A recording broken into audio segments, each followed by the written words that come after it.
जय माता दी दोस्तों, आज हम आपको सुनाने जा रहे हैं नवरात्रि व्रत कथा, दुर्गा व्रत कथा। तो आइए जानते हैं। नवरात्रि का आरंभ हो चुका है। अगले 9 दिनों तक माँ दुर्गा के अलग अलग स्वरूपों की उपासना की जाएगी। माता रानी की पूजा अर्चना के साथ आपको इस कथा का पाठ भी जरूर करना चाहिए। श्री दुर्गा नवरात्रि व्रत कथा करने से आपको सभी 9 देवियों की कृपा प्राप्त होगी। तो चलिए सुनते हैं। बृहस्पति जी बोले, हे ब्रह्मा जी, आप अत्यंत बुद्धिमान, सर्वशास्त्र और चारों वेदों को जानने वालों में श्रेष्ठ हो। हे प्रभु, कृपा कर मेरा वचन सुनो। चैत्र, अश्विनी, माघ और आषाढ़ मास के शुक्ल पक्ष में नवरात्र का व्रत और उत्सव क्यों किया जाता है? हे भगवान, इस व्रत का फल क्या होता है? किस प्रकार करना उचित माना जाता है? और पहले इस व्रत को किसने किया, तो विस्तार से कहो। बृहस्पति जी का ऐसा प्रश्न सुनकर ब्रह्मा जी कहने लगे, हे बृहस्पति, प्राणियों का हित करने की इच्छा से तुमने बहुत ही अच्छा प्रश्न किया है। जो मनुष्य मनोरथ पूर्ण करने वाली दुर्गा, महादेवी, सूर्य और नारायण को ध्यान करते हैं, वे मनुष्य धन्य हैं। यह नवरात्र व्रत संपूर्ण कामना को पूर्ण करने वाला है। इसके करने से पुत्र चाहने वाले को पुत्र, धन चाहने वाले को धन, विद्या चाहने वाले को विद्या और सुख चाहने वाले को सुख मिल सकता है। इस व्रत को करने से रोगी मनुष्य का रोग दूर हो जाता है और कारागार में पड़ा हुआ मनुष्य बंधन से छूट जाता है। मनुष्य की तमाम विपत्तियां दूर हो जाती है और उसके घर में संपूर्ण संपत्तियां आकर उपस्थित हो जाती है। बंध्या और काक बंध्या के इस व्रत के करने से पुत्र हो जाता है। समस्त पापों को दूर करने वाले इस व्रत के करने से ऐसा कौन सा मनोरथ है जो सिद्ध हो जाता है? यदि व्रत करने वाला मनुष्य सारे दिन का उपवास न कर सके तो एक समय भोजन करे और उस दिन बांधवों सहित नवरात्रि व्रत की कथा श्रवण करे। हे बृहस्पति, जिसने पहले इस महाव्रत को किया है उसका पवित्र इतिहास मैं तुम्हें सुनाता हूँ, तुम सावधान होकर सुनो। इस प्रकार ब्रह्मा जी के वचन सुनकर बृहस्पति जी ओम बोले, हे ब्राह्मण, मनुष्यों को कल्याण करने वाले इस व्रत के इतिहास को मेरे लिए कहा। मैं सावधान होकर सुनूं ओम रहा हूँ। आपकी शरण आए हुए मुझ पर कृपा करो। ब्रह्मा जी बोले, पीठत नाम के मनोहर नगर में एक अनाथ नाम का ब्राह्मण रहता था। वह भगवती दुर्गा का भक्त था। उसके संपूर्ण सद्गुणों से युक्त मानो ब्रह्मा की सबसे पहली रचना हो ऐसी यथार्थ नाम वाली सुमति नाम की एक अत्यंत सुंदर कन्या पैदा हुई। वह कन्या सुमति अपने घर के बालकफन में अपनी सहेलियों के साथ क्रीड़ा करती हुए इस प्रकार बढ़ने लगे जैसे शुक्ल पक्ष में चंद्रमा की कला बढ़ती है। उसका पति प्रतिदिन दुर्गा की पूजा और होम किया करता था। उस समय वह नियम से वहाँ उपस्थित होती थी। एक दिन वह सुमति अपनी सखियों के साथ खेलने गई और भगवती की पूजन में उपस्थित नहीं हुई। उसके पिता को पुत्री की ऐसी असावधानी देखकर क्रोध आया और पुत्री से कहने लगा, हे दुष्ट पुत्री, आज प्रभात से तुमने भगवती का पूजन नहीं किया। इस कारण मैं किसी कुष्ठी और जय माता दी दरिद्र मनुष्य के साथ तेरा विवाह करूँगा। इस प्रकार कुपित पिता के वचन सुनकर सुमति को बड़ा दुख हुआ और पिता से कहने लगी, हे पिताजी, मैं आपकी कन्या हूँ। मैं आपसे सब तरह से आधीन हूँ। जैसी आपकी इच्छा हो मेरा विवाह कर सकते हो। होगा वही जो मेरे भाग्य में लिखा है। मेरा तो इस पर पूर्ण विश्वास है।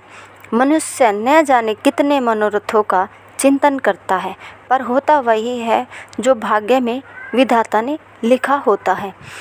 जो जैसा करता है उसको फल भी उस कर्म के अनुसार ही मिलता है, क्योंकि कर्म करना मनुष्य के अधीन है पर फल देव के अधीन है। जैसे अग्नि में पड़े हुए तृण उसको अधिक प्रदीप्त कर देते हैं, उसी तरह अपनी कन्या के ऐसे निर्भयता से कहे हुए वचन सुनकर उस ब्राह्मण को अधिक क्रोध आया। तब उसने अपनी कन्या का एक कुष्ठी के साथ विवाह कर ओम दिया और अत्यंत क्रुद्ध होकर पुत्री से कहने लगा कि जाओ जाओ, जल्दी जाओ, अपने कर्म का फल भोगो। देखे केवल भाग्य भरोसे पर रहकर क्या करती हो। इस प्रकार से कहे हुए पिता के कटु वचनों को सुनकर सुमति अपने मन में विचार करने लगी कि ओहो, मेरा बड़ा दुर्भाग्य है जिससे मुझे ऐसा पति मिला। इस तरह अपने दुख का विचार करती हुई वह सुमति अपने पति के साथ वन चली गई और भयानक वन में कुशायुक्त उस स्थान पर उन्होंने वह रात बड़े कष्ट से व्यतीत की। उस गरीब बालिका की ऐसी दशा देखकर भगवती पुण्य के प्रभाव के साथ प्रकट होकर सुमति से कहने लगी, हे ब्राह्मणी, मैं तुम पर प्रसन्न हूँ, तुम जो चाहो वर मांग सकती हो। मैं प्रसन्न होने पर मनोवांछित फल देने वाली हूँ। इस प्रकार भगवती दुर्गा का वचन सुनकर ब्राह्मणी कहने लगी कि आप कौन हैं जो मुझ पर प्रसन्न हुई हो। यह सब मेरे लिए कहा और अपनी कृपा दृष्टि से मुझ दासी को कृतार्थ करो। ऐसा ब्राह्मणी का वचन सुनकर देवी कहने लगी कि मैं आदि शक्ति हूँ और मैं ही ब्रह्मा, विद्या और सरस्वती हूँ। मैं प्रसन्न होने पर प्राणियों का दुख दूर कर उसको सुख प्रदान करती हूँ। हे ब्राह्मणी, मैं तुम पर तेरे पूर्व जन्म के पुण्य के प्रभाव से प्रसन्न हूँ। तुम्हारे पूर्व जन्म का वृत्तांत सुनाती हूँ, सुनो। तो पूर्व जन्म में निषाद भील की स्त्री थी और अति पतिव्रता थी। एक दिन तेरे पति निषाद ने चोरी करने के कारण तुम दोनों को सिपाहियों ने पकड़ लिया और ले जाकर जेल खाने में कैद कर दिया। उन दोनों ने तेरे को और तेरे पति को भोजन भी नहीं दिया। इस प्रकार नवरात्र के दिनों में तुमने न तो कुछ खाया और न जल ही पिया, इसलिए 9 दिन तक नवरात्र का व्रत हो गया। हे ब्राह्मणी, उन दिनों में जो व्रत हुआ उस व्रत के प्रभाव से प्रसन्न होकर तुम्हें मनवांछित वस्तु दे रही हूँ। तुम्हारी जो इच्छा हो सो मांगो। इस प्रकार दुर्गा के कहे वचन सुनकर ब्राह्मणी बोली कि अगर आप मुझ पर प्रसन्न हैं तो हे दुर्गे, आपको प्रणाम करती हूँ। कृपा करके मेरे पति के कोढ़ को दूर करो। देवी कहने लगी कि उन दिनों में जो तुमने व्रत किया था उस व्रत के एक दिन का पुण्य अपने पति का कोढ़ दूर होने के लिए अर्पण करो। मेरे प्रभाव से तेरा पति कोढ़ से रहित और सोने के समान शरीर वाला हो जाएगा। ब्रह्मा जी बोले। इस प्रकार देवी का वचन सुनकर वह ब्राह्मणी बहुत प्रसन्न हुई और पति को निरोग करने की इच्छा से ठीक है ऐसे बोली। तब तक उसके पति का शरीर भगवती दुर्गा की कृपा से कुष्ठहीन होकर अति कांतियुक्त हो गया, जिसकी कांति के सामने चंद्रमा की कांति भी क्षीण हो जाती है। वह ब्राह्मणी पति की मनोहर देह को देखकर देवी को अति पराक्रमी वाली समझकर स्तुति करने लगी कि हे दुर्गे, आप दुर्गत को दूर करने वाली, तीनों जगत का संताप हरने वाली, समस्त दुखों को दूर करने वाली, रोगी मनुष्य को निरोग करने वाली, प्रसन्न होने पर मनोवांछित वस्तु को देने वाली और दुष्ट मनुष्य का नाश करने वाली हो। तुम ही सारे जगत की माता हो और पिता हो। हे अम्बे, मुझ अपराध रहित अबला की मेरे पिता ने कुष्ठ के साथ विवाह कर मुझे घर से निकाल दिया। उसकी निकाली हुई मैं पृथ्वी पर घूमने लगी। आपने ही मेरा इस आपत्ति रूपी समुद्र से उद्धार किया है। हे देवी, आपको प्रणाम करती हूँ, मुझ दीन की रक्षा करो। ब्रह्मा जी बोले कि हे बृहस्पति, इस प्रकार उस सुमति ने मन से देवी की बहुत स्तुति की। उससे की हुई स्तुति सुनकर देवी को बहुत संतोष हुआ और ब्राह्मणी से कहने लगी, हे ब्राह्मणी, तुम्हारे उद्याल नाम का एक अति बुद्धिमान, धनवान, कीर्तिवान और जितेंद्रिय पुत्र शीघ्र ही होगा। ऐसा कहकर वह देवी उस ब्राह्मणी से फिर कहने लगी कि हे ब्राह्मणी, और कुछ तेरी इच्छा हो तो वही मनोवांछित वस्तु तुम मांग सकती हो। ऐसा भगवती दुर्गा का वचन सुन सुमति बोली, हे भगवती दुर्गे, अगर आप मेरे पर प्रसन्न है तो कृपा कर मुझे नवरात्रि विधि बताएं। हे दयावती, जिस विधि से नवरात्र व्रत करने से आप प्रसन्न होते हैं उस विधि और उसके फल को मेरे लिए विस्तार से वर्णन करें।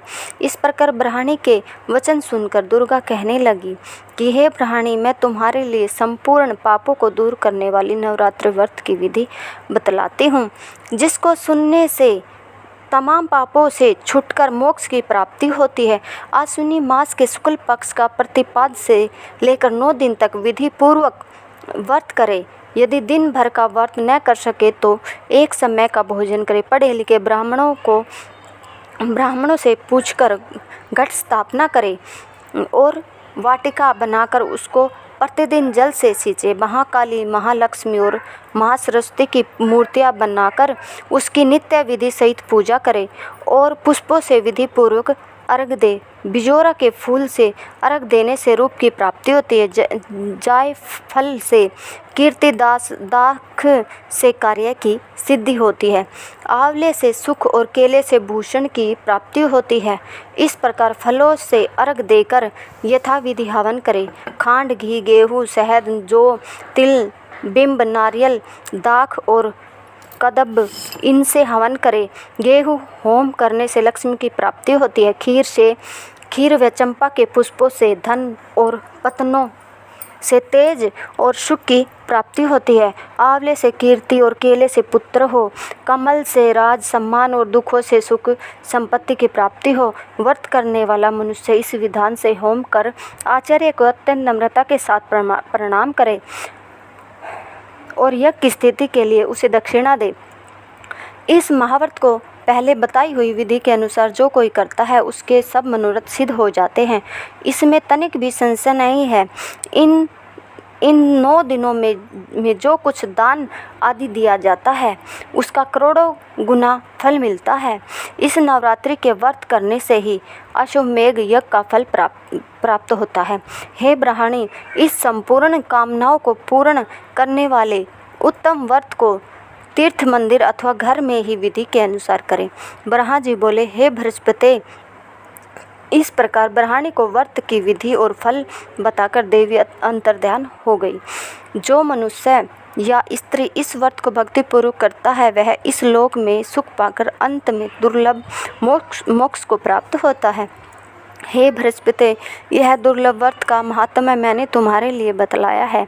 ऐसा ब्रह्मा जी के वचन सुनकर ब्रह्मा जी आनंद के कारण रोमांचित हो गए और ब्रह्मा जी से कहने लगे, हे ब्रह्मा जी, आपने मुझ पर अति कृपा की जो अमृत के समान इस नवरात्रि व्रत का महात्म्य सुनाया। हे प्रभु, आपके बिना और कौन इस महात्म्य को सुना सकता है।